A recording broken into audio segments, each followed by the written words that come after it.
So let's document my trip to Lviv. I'm at the ODESSA train station, my overnight trip to Lviv.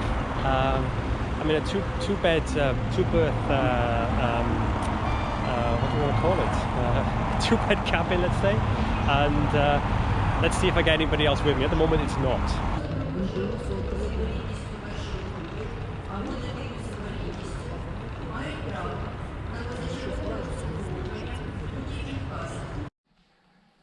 So I'm on here, and this is a quick room tour. I've just been in here 10 seconds, so a quick room tour for you.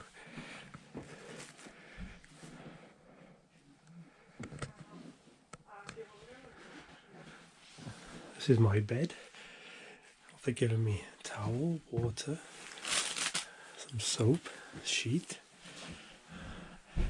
plug there, great. Very cozy if I get a neighbour. This is about 40 quid gets you for a 10-hour journey to Lviv.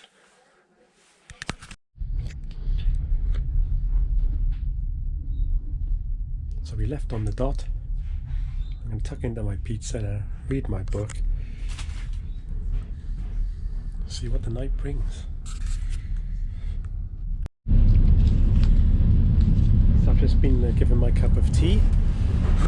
And also they told me that, well, being a linguist that I am, I asked them if I'm alone all night, and I am. I've seen worse.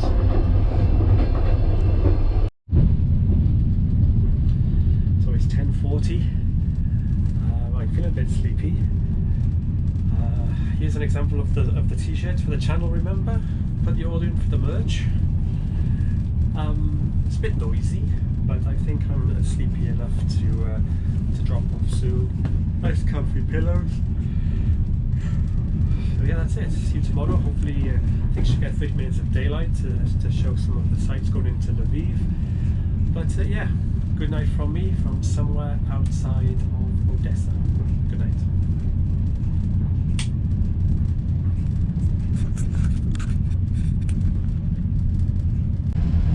Morning.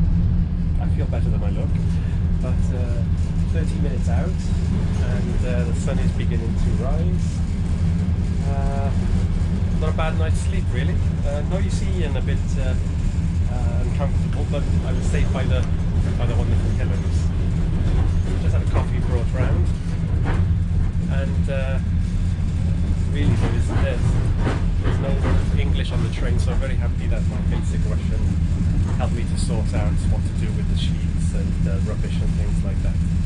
So yeah, it was a good experience in all. Yeah, of course I was lucky not to have one person and in here with me, and it is food for thought about what it would be like with 4 or 16 people. So that's something to mull over in the future. On the dot, arrival, let's go.